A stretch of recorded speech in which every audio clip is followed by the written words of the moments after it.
Welcome once again to another edition of the Schmidt Show. You're going to have to join us over on, if you're trying to join us on Facebook, there's something has failed with the stream with Rumble. And so I apologize for that. You'll have to follow us over on one of the other platforms here on Rumble or X or YouTube. I've got my cats now bothering me too, so we might have to take care of that situation here in a few moments. But welcome back. We got another edition of the Schmidt Show going here. I was trying to get some things set up here as we were getting ready to go live, and so I was. This is the crazy thing about technology with all this stuff. It is such an interesting situation. To be kind of where I'm at, for those that are maybe just tuning in and aren't aware of what's happened with the Schmidt Show over the last few weeks. I was laid off from Cumulus Media back in November, on the 20th of November, the Wednesday, 1 week prior to the Wednesday before Thanksgiving. So the Schmidt Show came to an end on KARN, and we have had to make some adjustments. We're still working to try and move this whole thing forward and figure out what's happening with the Schmidt Show and how I plan to move forward. So we've got a lot to talk about today, a lot to get into, and I want to mention a couple of things. So after we finish up the live streams here, what we end up doing is we move to pulling just the audio from the live stream, and I put that up on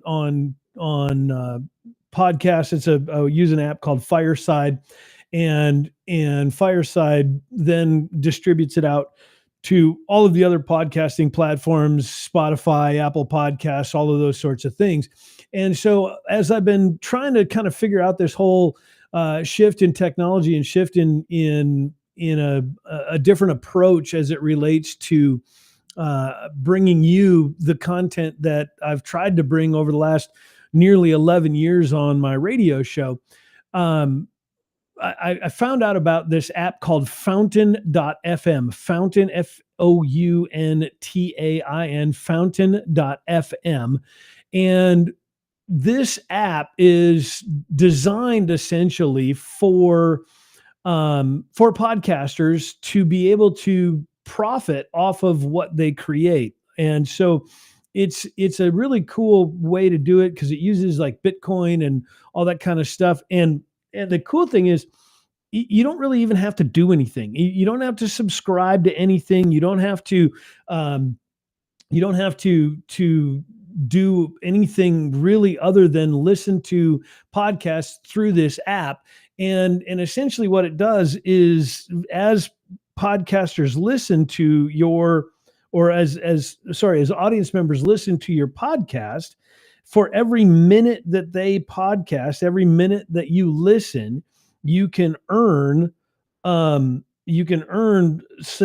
which is a portion of a Bitcoin. Now, it's not going to get you rich. It's not going to make me a millionaire or anything like that. But it is a way that people can support podcasts. So all you got to do is download this app. It's just Fountain.fm. And I'm not getting paid for this. It's just something that my friend was telling me about. It's a cool way. And then when you get the app, there's a really cool thing you can do is just you go to the wallet section and you can actually deposit money into your Fountain tip app, essentially is what it is.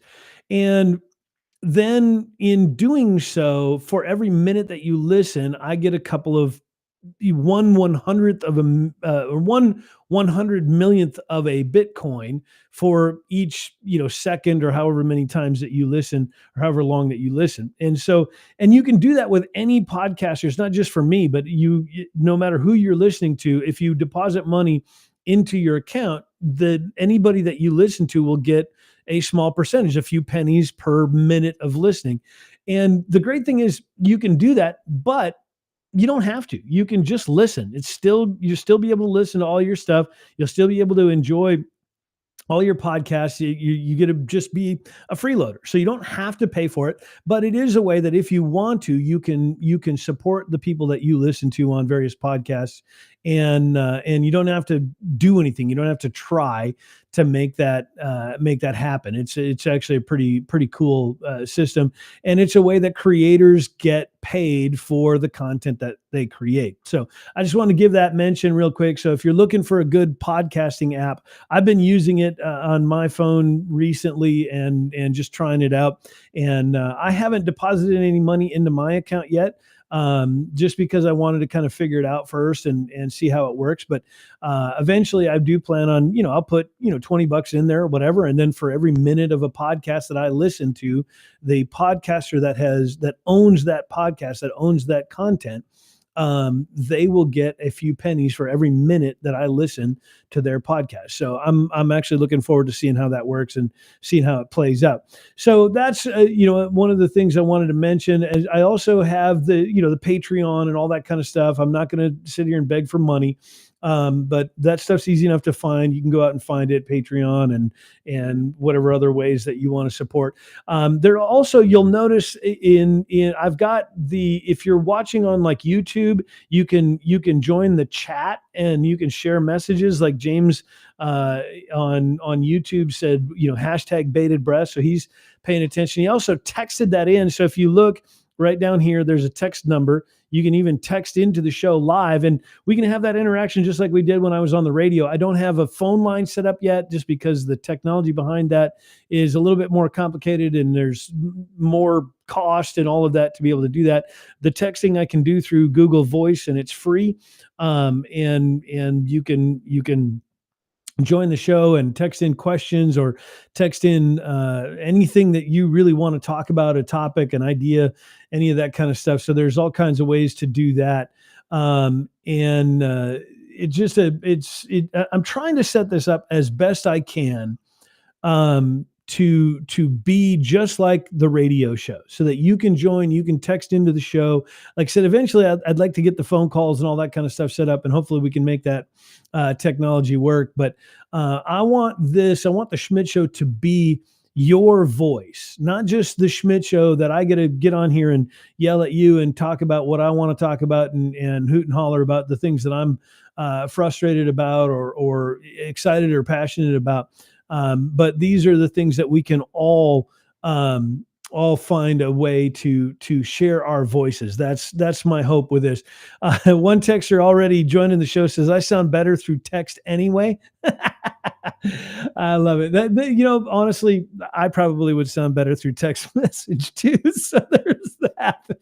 But a few things I do want to talk about. When I started doing the radio show in Little Rock, I moved into trying kind of something a little bit different, and kind of the first segment of the show was always, was the what you ought to know segment, the things that we're going to be talking about, and give you a preview of what we're actually going to be getting into. So a few of the things I want to talk a little bit about, this Luigi Mangione guy. This is the guy that is alleged to have shot the CEO of United Healthcare, whatever, a week ago, whatever that was, whatever the day where that was. And let me just say this real quick about that whole topic. First of all, if you're one of these people that is cheering or glad or happy for this CEO to have met his demise at the hands of an assassin, there's something seriously wrong with you. You've got a real problem, and you are a dirtbag of a human being. If you are relishing in or rejoicing in the fact that someone lost their life over their status in the world, whether it is their financial status or their position in the corporate world or whatever, if you think that that's a good thing, you're a dirtbag, and I genuinely feel bad for you and pray for your eternal soul, because that is a terrible, terrible place to be.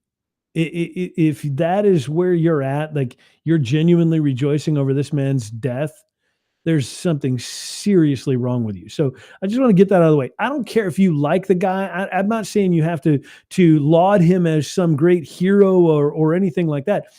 this Brian guy, whatever his name, the CEO of United Healthcare, he might be a dirtbag too.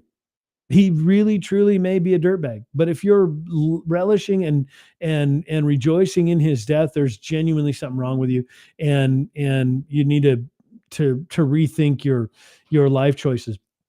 Now, that being said, we'll get into this Luigi Mangione thing and all of the conspiracies and all of the things that are going along with that, because I think if that's where your focus is, I think you might be focused on the wrong thing. And we'll get into that as we talk about it on the show. I want to talk a little bit about tariffs too. Of course, Justin Trudeau, the Prime Minister of Canada, in the news, and Trump calling him the governor of the great state of Canada and all that kind of stuff. We'll get into tariffs because there seems to be a disconnect with people on tariffs that is a bit surprising to me. There's people that are out there that are shouting, tariffs are bad, tariffs are bad. The only people that pay the tariffs are the end consumer. And they're not wrong, but the disconnect comes when those same people shouting about tariffs because Donald Trump suggested tariffs are the same people that are screaming and yelling that corporate taxes need to be raised because corporations aren't paying their fair in taxes. Those two statements are completely incongruent with each other. You can't claim that tariffs are bad because the only people that pay tariffs are the end user, and then at the same time, on the other side of your mouth or out of the other side of your mouth, shout and holler for corporate taxes to be raised, because corporations do not pay taxes. Just like the end user is the one that pays the tariff, if you tax a corporation, the end user is still going to be paying that tax. That's not going to change. That's not going to do anything but cause an increase in prices for the end user. So if you're shouting and complaining and yelling and screaming that you hate tariffs, that Donald Trump is going to destroy us all by putting tariffs on foreign goods or imported goods, and then at the same time or in the same breath shouting that corporate taxes need to be raised so corporations pay their fair share, it proves that you're ignorant of how economics work, and there's nothing that is actually worth listening to coming out of your mouth. Because corporate income taxes, corporate taxes in any way, shape, or form are going to always be passed down to the end user. So you don't get to say we need to raise corporate income taxes, but then we can't use tariffs to fund government either. Now, there's a lot of discussions to talk about with tariffs. I've never been a big fan of tariffs. I don't like the idea of it generally. However, that being said, if the government were smaller, if there was a smaller, more limited government, tariffs would be a much more effective solution to the issue of funding the government. And so we'll talk a little bit about that today. I'm not going to waste a whole lot of time talking about the various appointments to the cabinet positions with the Trump administration. I'm not going to spend a whole lot of time on that, simply because we're not going to really know exactly what's going on with these appointments until confirmation hearings, right? Until we know exactly who's been confirmed, who's not going to be confirmed, whether somebody like a Pete Hegseth or a Sebastian Gorka are not confirmed for various appointments, or Kash Patel to the FBI, and all of these. So we could talk about them now, but at this point, it's still all speculation. So I genuinely do plan on kind of waiting until January, when we have the actual inauguration and all of the appointments are officially made and the confirmation hearings begin and all of that kind of thing, because it's to spend a whole lot of time on it right now is mostly just speculation. I think Donald Trump has made some good picks for various appointments and various cabinet positions. I'm a bit surprised that he has mentioned that he is going to be appointing someone to the Department of Education, because he's told us that he's going to get rid of the Department of Education. Well, if you're going to get rid of the Department of Education, why would you bother appointing a cabinet position or a Department of Education secretary?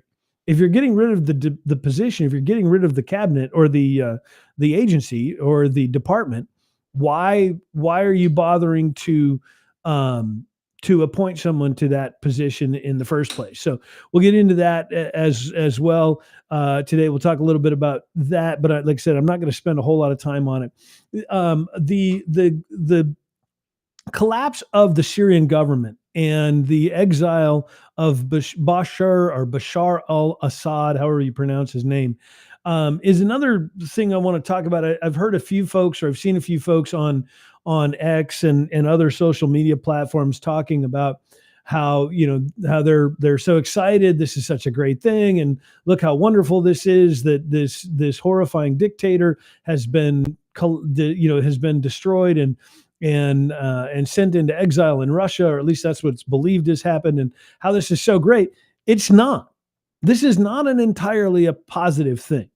And it's not that I have some love or desire to see brutal dictators like Assad in power, but we've seen this in the past. We've watched this in history. We've seen dictators get deposed or get removed from their positions of authority, only to lead those countries into further destruction and chaos. And it turns out being even worse for the people of those countries than when the dictator was in charge. And so there is value in, how do you say it? Not necessarily keeping dictators in charge, but there is value in the stability that these dictators sometimes provide. And I want to be very clear about this. This is not an endorsement of Assad or saying it was, dictators are good or anything like that. That's not the point. That's not the point at all. The point is stability in these countries are important, and sometimes having the stability of a bad government is more desirable than the chaos of no government or an ineffective, inefficient, or incapable government. So there's a lot more that goes into this discussion about Syria and the collapse of Assad's regime and all of that kind of stuff than just, yay, he's gone, or boo, he's still in charge, or whatever, right? There's a whole lot more that goes into that discussion. So we'll get into some of that kind of stuff today too. There's more to talk about in the realm of politics in general. And I mean, I don't know that I could even begin to. I could do 6 or 8 hours of radio every day, and not have time to get to everything we need to get to. There's some discussion about Christopher Wray, the FBI director, announcing or I shouldn't say announcing, hinting at, or rumors circulating that he may be retiring or resigning before Trump gets into office. So there's that. And some of the other, the swamp, as they've been calling it, as Trump's been calling it, the swamp draining itself. I'm not sure that I'd go quite that far just yet. I don't know that I would go so far as to say that we're witnessing the beginning of the draining of the swamp all on its own. But I would not be disappointed to see Christopher Wray step down and pave the way for Kash Patel or whoever it is that does finally end up getting confirmed for the leadership of the FBI. Interestingly enough, a long story that I don't have time to get into. I'm hoping, praying, thinking I have somewhat of a tangential connection to a friend of a person who might know how to get a hold of Kash Patel. So, fingers crossed, hopefully maybe be able to get an interview with Kash Patel. So I don't know. We'll see. I would love to say, yeah, it's in the bag and I've got this connection made, but it's a very kind of tangential connection. Like I said, a friend of a cousin's brother's uncle's nephew's dogs who used to babysit for the next door neighbor kind of thing. So certainly not the kind of connection that I would like, if I was trying to set that up, but it's better than nothing. And so I'm willing to pursue every avenue that I can to get that in. I've been chatting with Attorney General Tim Griffin of Arkansas. I'm working on getting him lined up for an interview at the beginning of the next year, and so hopefully we'll be able to have him on to talk about some of the things that are happening in the great state of Arkansas, where I live. Of course, that's where the text message number comes in, 501. Right, that's an Arkansas text message number. Texter says this. It's like killing a Mexican drug cartel leader can sometimes just open up a worse person to take their place. And that's in reference to Assad being removed from power. And the texture is absolutely correct. The texture is absolutely correct. And we've seen this happen. So I don't remember which cartel it was in Mexico here a few years back. I think it might have been the who was the guy that escaped? They had him. He escaped from prison several times, and gosh, I wish I could think of his name. I can see his name, El Guapo. El Guapo. That was his name, El Guapo. So El Guapo, when he was arrested and thrown in jail and all that kind of stuff, the guy that took over was apparently a former general in the Mexican military, and his approach to aggressiveness is a lot different. And what was happening with El Guapo, he was greasing all the right palms and sending money to all the right people and making sure the locals were happy and all this kind of stuff. Whereas this new guy that took over, who was former Mexican military or whatever, he's actually a much more brutal guy and doesn't mind going after and destroying people and just being much more aggressively mean. And El Chapo, that's his name. I said El Guapo. El Guapo is handsome. El Chapo, that's it. Thank you. The texter corrected me. El Chapo was his name. El Guapo. But yeah, no, El Chapo absolutely had a different approach, and it's not been good. It's not been good for the people in that area or Colombia or wherever the guy was from. So yeah, absolutely. Some very, very problematic things that happen when you get the bad guys taken over. And so but I want to come back to this Luigi Mangione thing. I want to kind of, now that we've talked about the things that we're going to talk about, now we're going to talk about him. So Luigi Mangione, he is the guy that has been the he's the alleged shooter of the United Healthcare CEO. So he's the guy that they say has done it. Now, granted, there's some weirdness with all of this. The report was that he pled guilty and admitted to it all, but then when they took him out of the car and or out of the back of the police car and hauled him into the courthouse, he shouted out that this is injustice and it's totally unfair and none of this is, I didn't do it kind of thing. Had kind of some Lee Harvey Oswald kind of feel to it. So there's definitely some weirdness that goes in with this. And I'm not going to ignore that. I don't want to pretend that there's not some strangeness, that there's not some question as to whether or not this guy was actually guilty or not guilty or whatever. But it is important to acknowledge that in my mind, is a distraction. That, in my mind, is the distraction. We've got to be very careful that we don't get caught up in all of this stuff. Luigi Mangione, whether he did it or not, whether he's a patsy, whether it's a setup, all of that stuff, yeah, we need to probably talk about that at some point. Investigations need to be done and all of those sorts of things.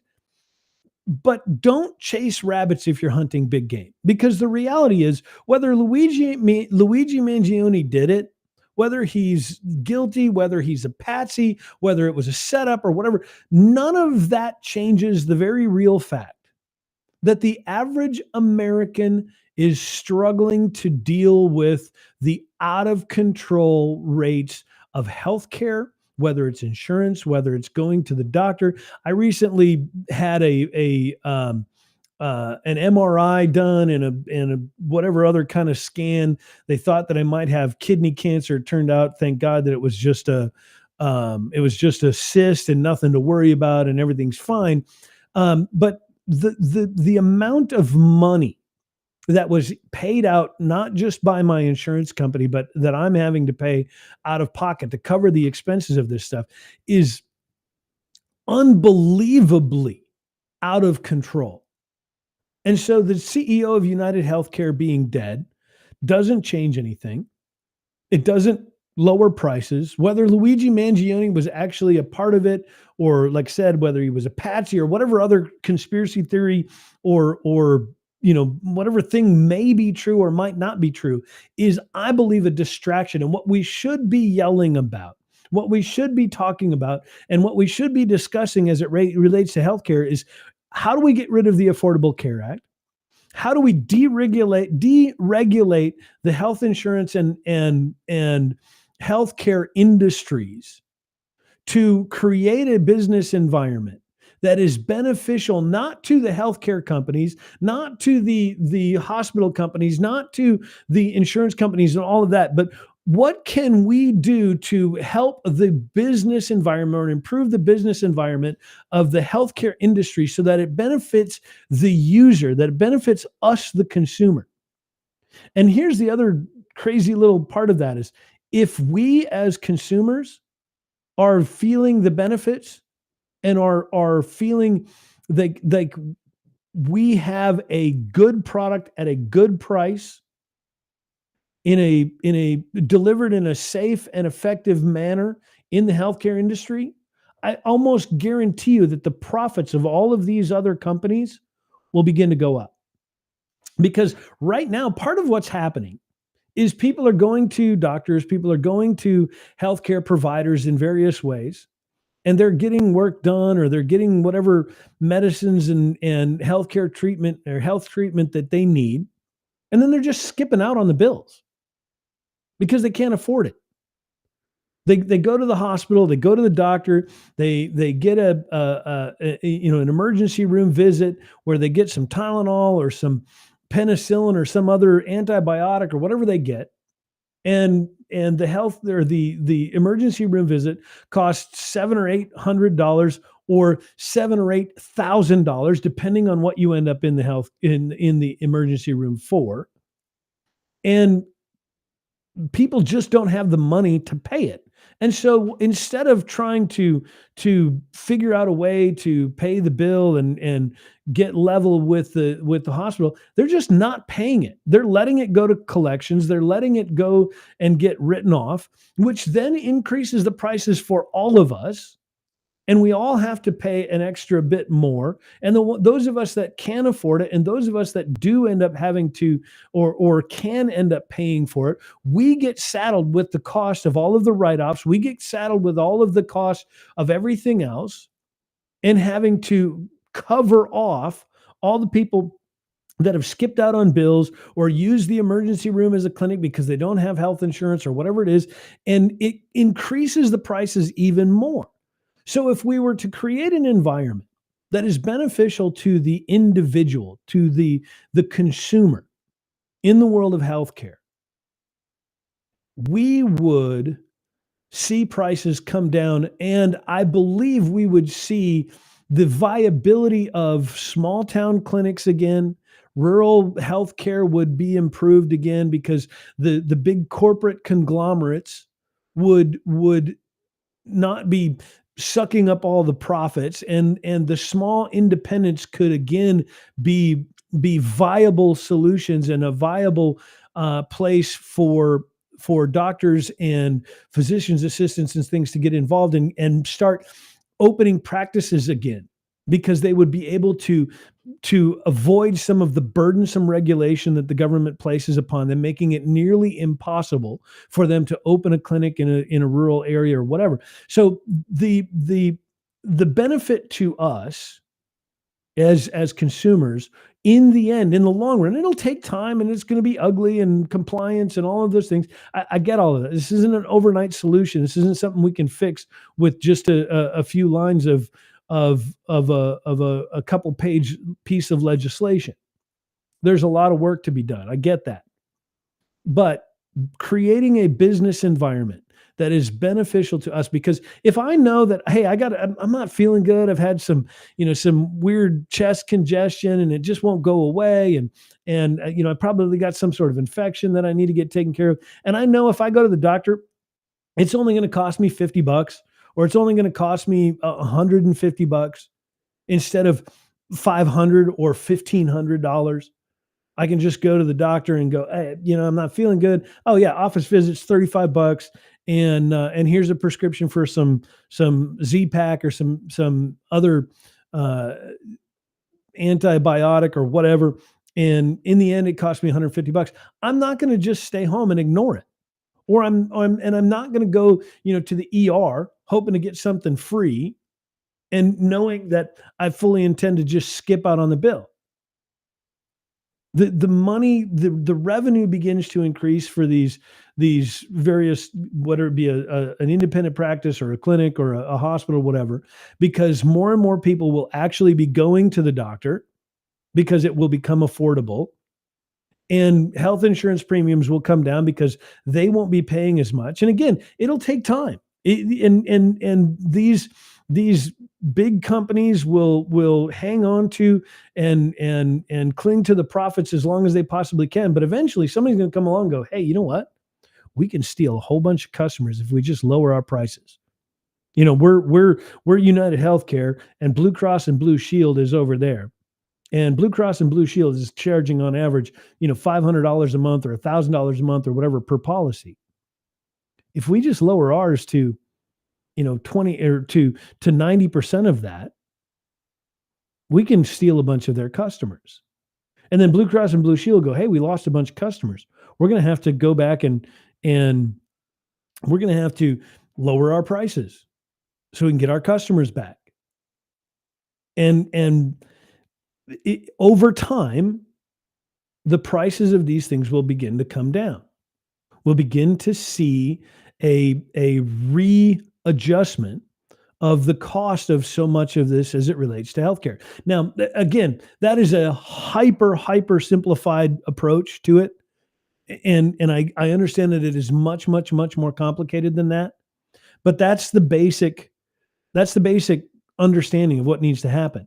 We've got to deregulate the health insurance industry, deregulate the healthcare industry in general. And part of that, as we talk about deregulating, one of the examples I've used in the past is if you look at the auto insurance companies, auto insurance industries, when they deregulated the auto insurance industries, late 80s, early 90s, whenever that was, what we saw was almost an immediate and dramatic drop in prices as it related to auto insurance companies, because auto insurance companies started popping up everywhere.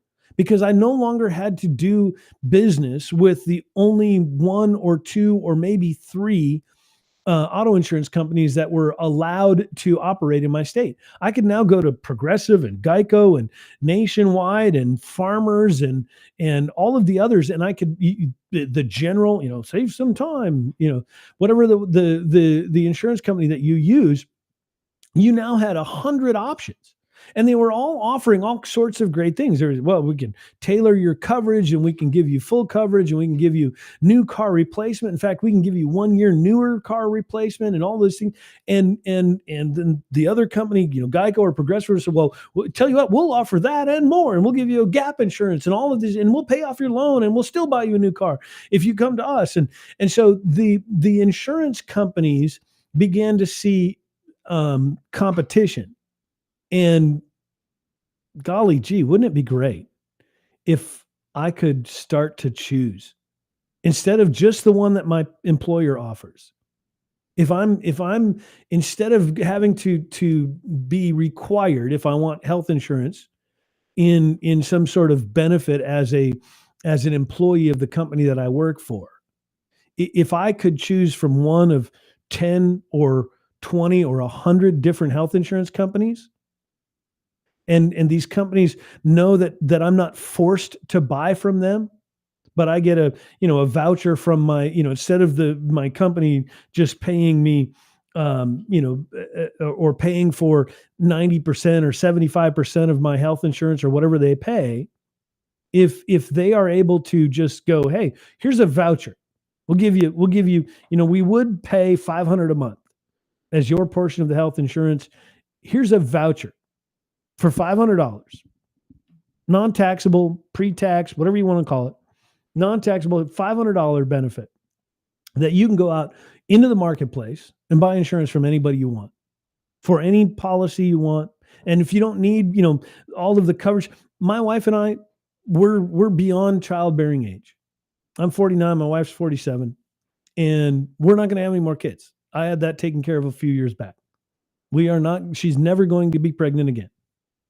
And so there's no need for us to have pregnancy coverage. There just isn't. So why should I be paying for pregnancy coverage? We don't have any children in our home. We're not likely to end up with RSV or any of the other, chicken pox or any of the other coverage or, typical ailments of children. Like those things aren't going to happen in our lives. So we should be able to tailor a policy that works for us, the things that we need. We're both pretty healthy. Neither of us are on any prescription medications or of any significance. I haven't taken any prescriptions in years. My wife has a couple, but nothing real crazy, pretty inexpensive stuff. So we should be able to tailor a policy for ourselves. And if that were the case, again, people would go out and buy more policies. Insurance companies would make more money. And we would be getting a better product at a better price with better customer service and all of those things. So this is what we need to be talking about. What we don't need to be talking about is whether Luigi Mangione was a patsy that was hired by Nancy Pelosi and the Democrat Party to cover up what was going on with the insider trading in healthcare industry and all those sorts of things. All of that's a distraction. Now, I'm not saying that that's not an important investigation. I'm not saying that we shouldn't be looking into that. Absolutely, 100% we should. But do not get distracted. Because the more we talk about the conspiracy theories, true or otherwise, possible or plausible, probable or not, the more we talk about that, the more we waste time on that, the more the people who are in charge in Washington, D.C., can ignore the problems that they have created and foisted upon us, and we have to deal with. We need to be shouting every day, yeah, whatever Luigi, man, you're going to investigate him, let the FBI go after him, whatever, the New York City Police Department, Chicago, whoever needs to be digging into this, go ahead and dig into it. Dig into it all you want.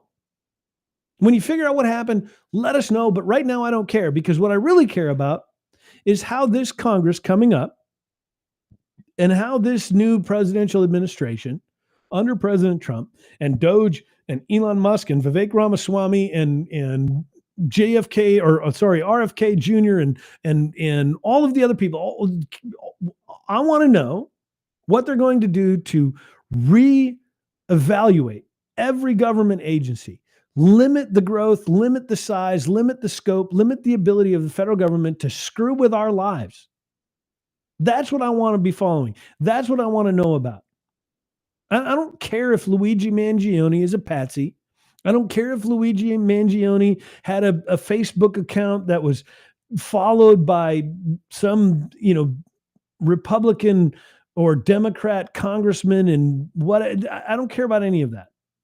I want to know what this incoming Congress, what this incoming presidential administration is going to do to limit the ability of the United States federal government to continue to screw with my life.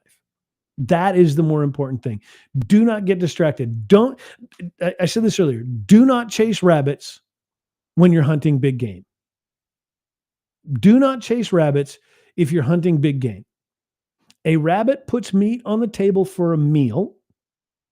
An elk puts meat in the freezer for the entire winter. And right now, the Luigi Mangione stuff and whether it was a conspiracy or whether it was just a random kid who had mental health problems that decided to murder the CEO, all of that is rabbits, when what we're hunting for is elk. A rabbit puts a meal on the table for a night, and an elk puts a meal on your table all winter long. We need to be going after the elk. We don't need any rabbits. We don't need any squirrels. We don't even need any, you know, small white-tailed deer.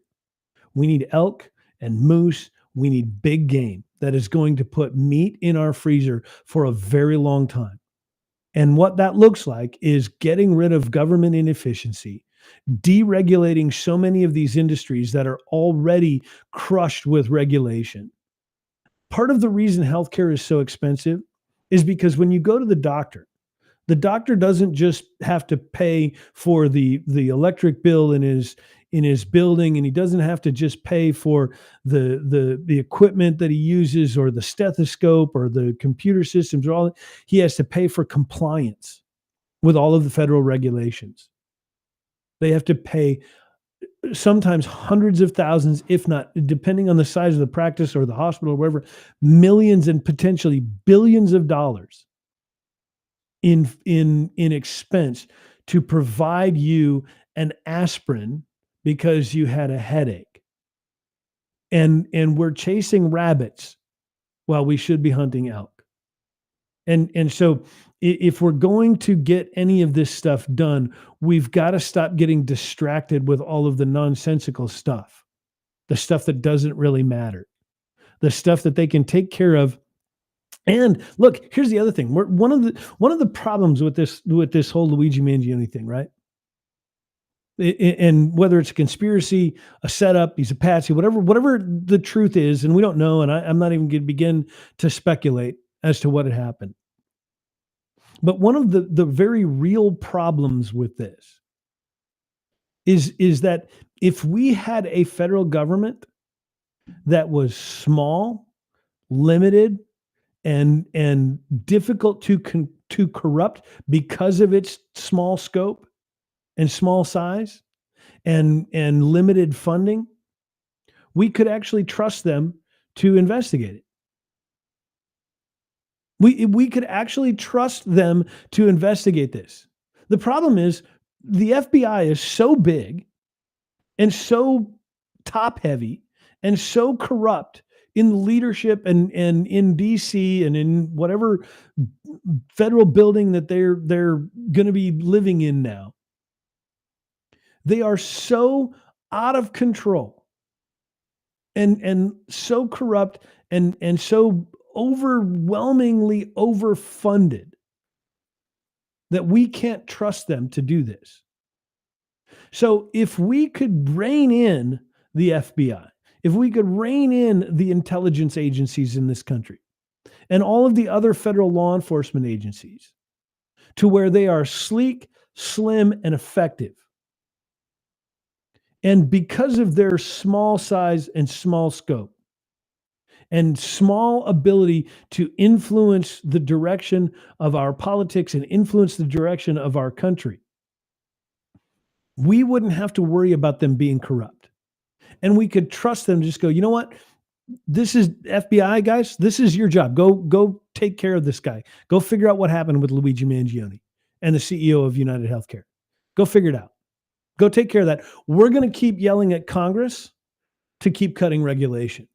We're going to keep yelling at the Supreme Court to make decisions that are in line with the Constitution. We're going to keep yelling at the executive branch to keep cutting back more and more agencies that are redundant and irrelevant and unnecessary. We're going to keep yelling at both of them to keep cutting regulations. So go take care of him. We trust you because you've been taken care of and trimmed down. See, that's the other thing about this. That's the really cool thing about a slimmed down and sleek federal government, a small, limited government. The less ability that the limited government has to involve itself in your life, the less ability there is, or the less probability, I should say, the less probability of the government agencies to be corrupted. Because why do these agencies get corrupted? Well, the DEA, the FBI, the CIA. I've talked about on my radio show, and I'm still doing radio on terrestrial radio. I talked about Operation Gladio and how the federal government is essentially responsible for most of the heroin addiction in this country through the CIA involving themselves with Lucky Luciano back in the mobster days. It's the federal government's fault. They corrupt things because there is benefit to them. And the more that they can influence us, the more that they can profit from it. And it's not always a financial profit, not necessarily. But the more, the bigger and more influential the government is, the more likely that there will be people who will be corrupt and work to corrupt those agencies. But if they don't have any influence, if the FBI did not have any influence over the average American's life, other than, actually stopping criminals from doing bad things to people, essentially the probability of them being corrupted disappears. If Congress had no ability to make the obscene profits that they do off of whether it's insider trading or whatever else is going on within the federal government, then all of this stuff kind of goes away. If I don't have any incentive because of an inability to be corrupted, to get engaged in and get involved in nefarious behavior, the corruption goes away. So limiting the influence of the federal government, limiting the power of the federal government, limiting the size and the scope of the federal government will create less corruption by default. And a lot of this stuff goes away. And so, anyway, that's a long. It's a long way to get to, as I have as my pinned tweet on X. My pinned tweet on X says, the greatest threat to your liberty is an out of control, overreaching, and corrupt federal government. That's it. And that is absolutely 100% true. The greatest threat to your liberty is an out of control, overreaching, and corrupt federal government. And so if we rein in the federal government, corruption becomes less. And our ability to just trust that, hey, the FBI is working on this. They'll get this Luigi Mangione thing figured out. And we can trust them to do that. So we can focus on hunting for elk. We can focus on making sure that we've got food in our freezer for the winter, as opposed to worrying about if we're going to have a meal on our table for the night. So anyway, that's that. That comes, the tariffs thing ties into this. I'm not going to spend a whole lot of time on this. I'm almost up against the time I was planning on spending on this here. Anyway, I was only going to do about an hour, and we were already 50 minutes in. But the tariffs discussion weighs into this, right? Everybody says, "Well, tariffs will never work. Blah blah. Can't raise enough money." No, we can't raise enough money with tariffs because the government is too big. That's the problem. And I know that sounds like a broken record. And I know that sounds like I'm beating a dead horse or pounding a drum or whatever. The reason tariffs won't be an effective funding source for the United States federal government is because the United States federal government is too big. Period. If we limit the size of the government, tariffs works just fine because that's how we raised revenue for the federal government up until 1913. From 1789, when we voted on the Constitution and George Washington became the first president, all that, from 1789 until 1913, that's how we raised money for the federal government, was tariffs. That was how essentially almost the entirety of the U.S. federal government was funded. And then it started getting too big. The Federal Reserve System and all of the other garbage that came in, which is another whole discussion because I've got an expert on the Federal Reserve I'm planning on having on very soon as well to talk about this stuff also. So as the government began to grow, they needed more money. So they started taxing individuals. Individual income tax, 1913. And we were told, oh, it's only for the rich people. Don't worry, it's only for the rich people. And if you made less than the equivalent of it was I don't even remember the numbers off the top of my head, but if you made less than the equivalent of like $600,000, you paid 1%. 1%. That's what you paid for income tax.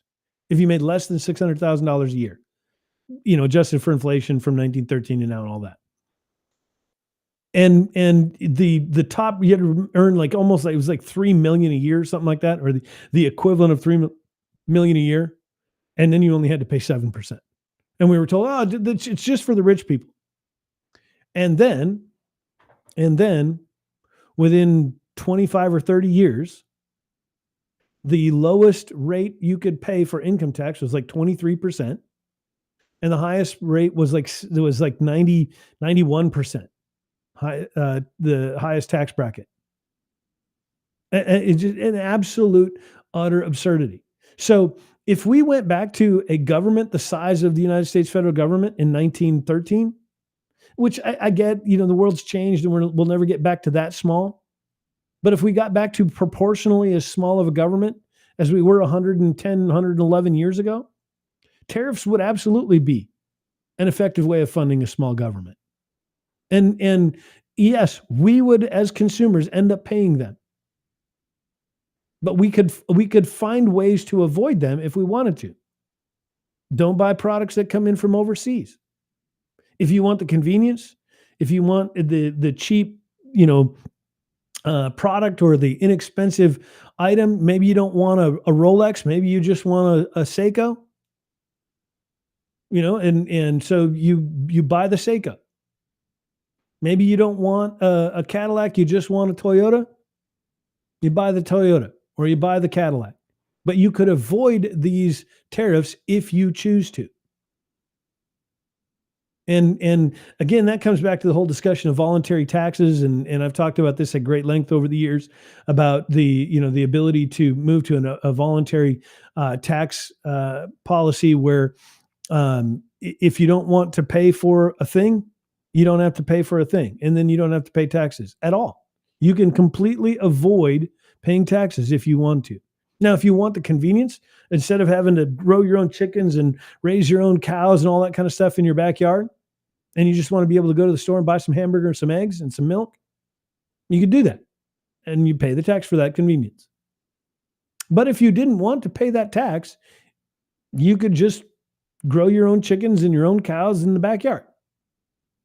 And you could butcher them and milk them and do all of those things. But at least you could have the option if you wanted to avoid those taxes, to voluntarily disconnect from that segment of the economy. So anyway, that's a lot there. Assad, real quick on that, like I said, the thing that's important to remember. Sorry, my mouth's getting dry.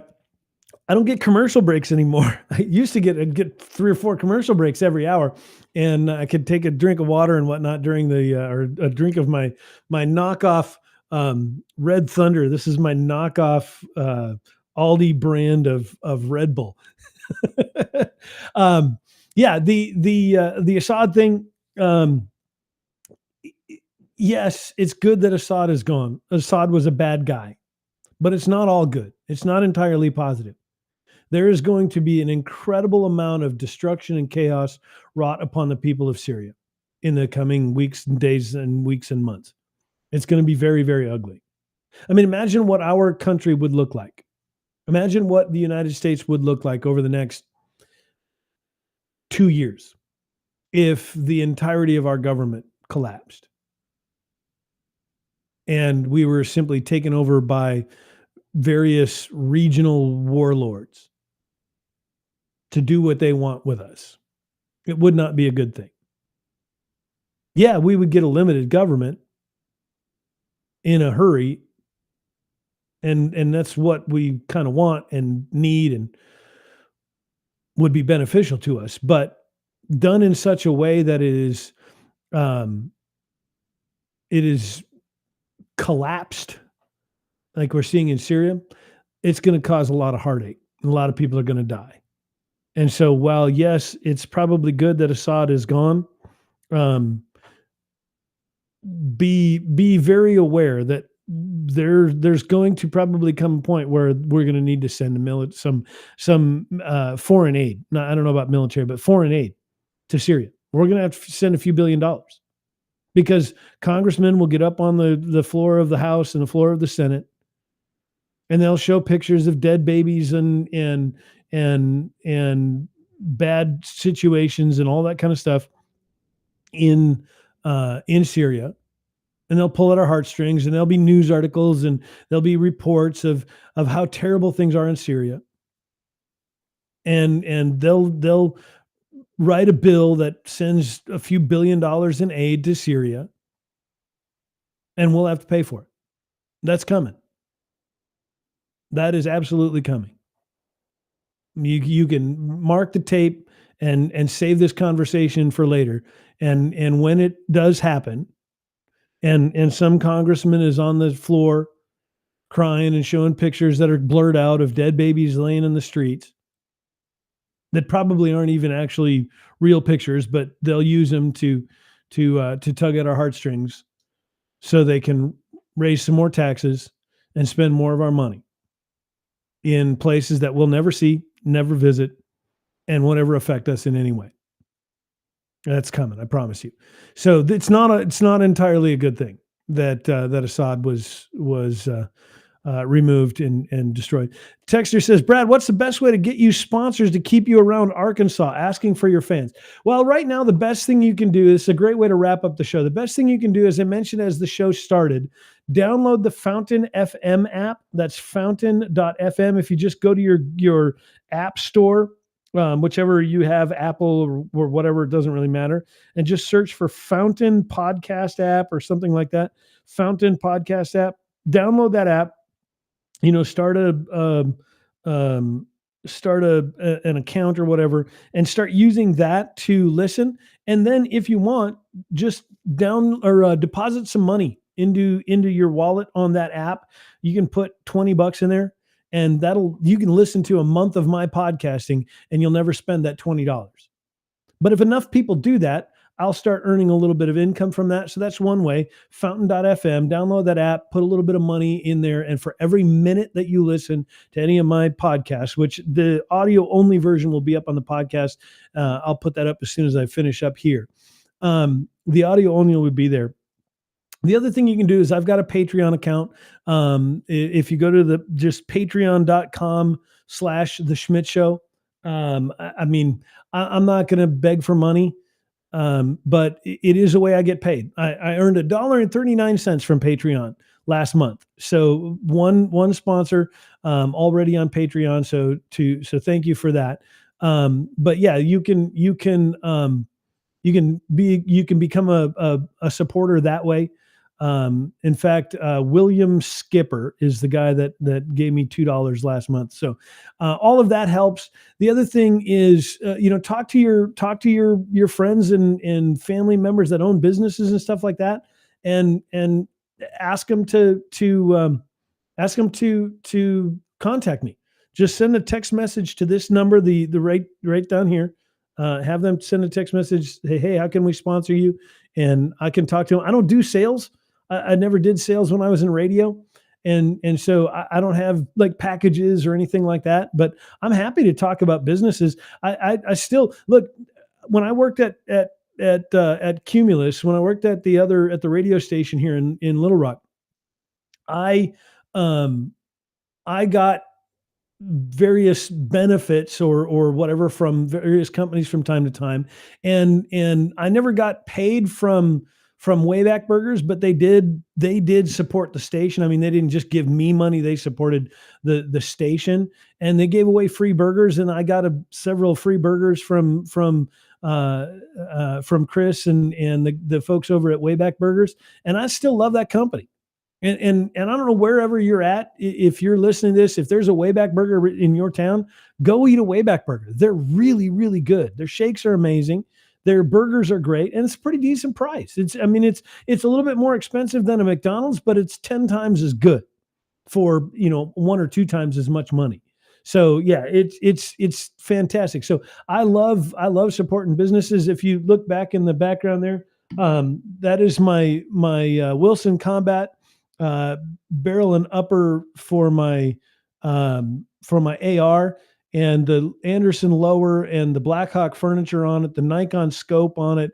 All things that I purchased based on what I wanted. That's my Glock, my Glock 43X right there with my Shield Arms magazine in there to make it a 15 round magazine. So yeah, no, I'm more than happy to, I'm more than happy to do sponsorships, and especially companies that I already use anyway.